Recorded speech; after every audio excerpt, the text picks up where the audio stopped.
Welcome to The Explainer. Today, we're jumping into something really powerful. It's a philosophy that came out of some of the darkest times in human history, Viktor Frankl's logotherapy. It's basically a guide to finding meaning, even when it feels like there's none to be found. Okay, so section one, a different kind of therapy. With a big idea like this, you gotta ask, where do you even start? Well, Frankl himself had a pretty clever way in. He thought that to really get what logotherapy is, it helps to first talk about what it isn't. And Frankl, you gotta know, he had this great sense of humor, a real witty streak. He used it to draw this super clear line in the sand between his ideas and, the big one at the time, Freud's psychoanalysis. He put it like this. And that quote really hits the nail on the head, right? It gets to the huge difference between the two. Psychoanalysis is all about looking back, it's retrospective. You're digging around in your past, trying to figure out what went wrong. But logotherapy, it's all about looking forward, it's future oriented. Now, that's not to say the past doesn't matter, but the real goal here is to get you focused on the meaning that's still out there for you to find, to literally reorient you towards what's ahead. So that brings us to the core of it, the definition. And honestly, the name says it all. The word logos, that's Greek for meaning. So logotherapy is quite literally meaning therapy. And it's built on this really radical idea for its time that our number one drive in life isn't pleasure, like Freud said, or power. No, it's the search for and the discovery of what we personally find meaningful. That's the main thing that gets us out of bed in the morning. Okay, next up, the will to meaning. So, this whole idea of a will to meaning didn't just pop out of nowhere. It was actually part of a much bigger conversation happening in psychology at the time. Let's take a look at how it stacked up against the other big players. Yeah, this chart lays it out so clearly. You've got the three big Viennese schools. First, there's Freud, who said we're all driven by a will to pleasure. Then there's Alfred Adler, who said it's a will to power. Think of both of those as forces from inside us, kind of pushing us forward. But then comes Frankl. His will to meaning is totally different. He saw it as something outside of us, something that pulls us from the future. It's like a purpose that's out there calling to us. And look, for Frankl, this wasn't just some nice sounding theory. He was all about the evidence. He'd point to stuff like this public opinion poll from France.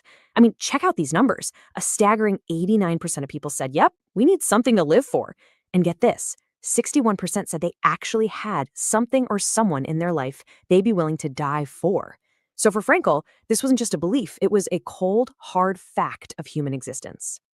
All right, section 3, the existential vacuum. So that leads to a pretty important question, right? If this drive for meaning is so fundamental, what happens when we can't find it? What happens when that search gets blocked? Well, Frankl had a term for it, and it's a powerful one, the existential vacuum. His argument was that as humans evolved, we lost two things. First, the basic animal instincts that tell an animal what it must do. And second, we lost the traditions that used to tell us what we ought to do. So now we're kind of left in the lurch, not knowing what we're supposed to do. And that can lead to this deep feeling of inner emptiness, of meaninglessness. And this wasn't some rare condition. Frankl saw it everywhere. He literally called it the mass neurosis of the 20th century. And again, he had the numbers to back it up. A survey at his own hospital in Vienna found that 55%, that's more than half of the people they asked, showed signs of this existential vacuum. Imagine that, walking around feeling like your life has no real meaning. Now, this inner void, it doesn't just stay quiet. It screams for attention. It shows up as this deep, crushing boredom, or as what Frankl brilliantly called Sunday neurosis. You know that feeling? The work week is over, the distractions are gone, and suddenly this wave of depression hits because you have to face the emptiness. And what do? We try to fill that hole with anything we can find. A frantic chase for more money, more power, or just more and more pleasure. Okay, so section 4, how to find meaning. This is the big one, right? If there's this vacuum, this void, how in the world do we fill it? How do we find the meaning we're all looking for? Well, according to logotherapy, it's not some big cosmic mystery. Frankl laid out three main paths.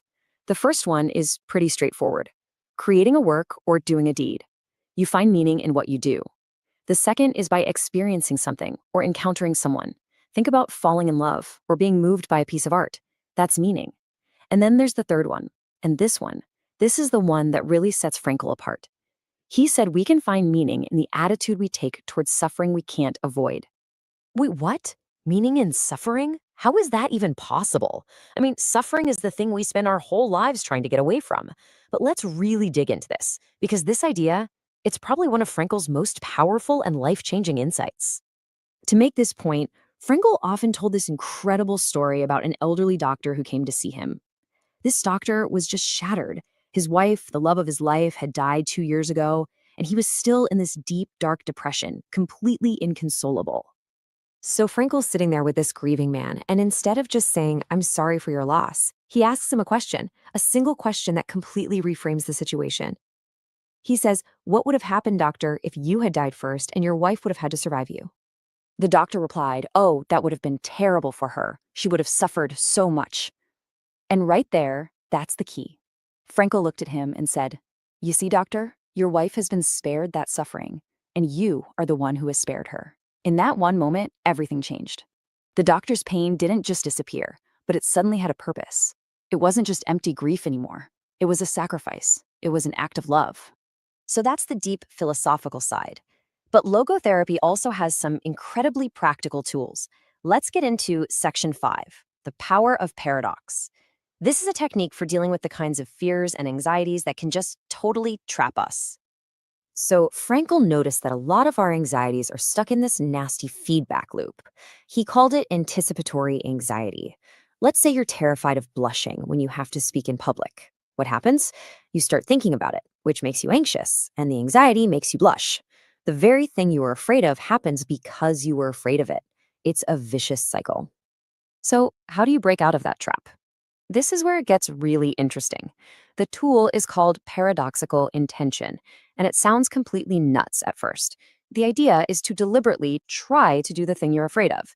So instead of trying not to blush, you tell yourself, okay, I'm going to blush harder than anyone has ever blushed before.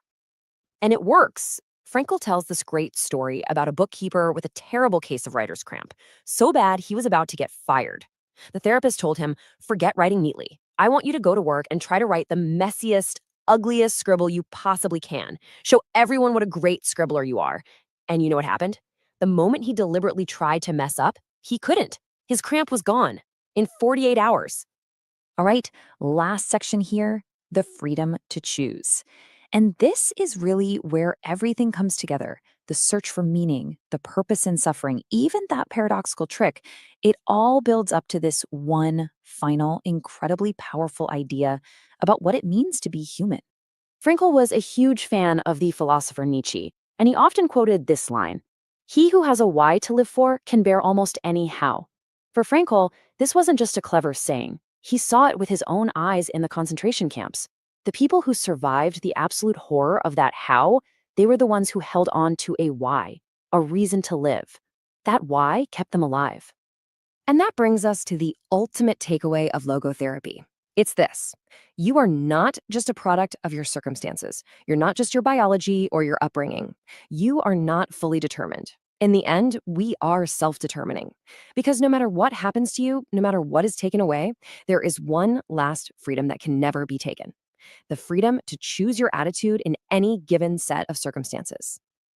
And Frankel leaves us with this final, chilling, but also inspiring thought, forged in the hell of Auschwitz. He said that humanity is the being that invented the gas chambers, but it's also the being who walked into those gas chambers, upright, with a prayer on their lips.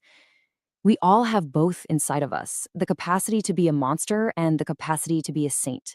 And which one we become, well, that's not determined by our situation. It's determined by our decision.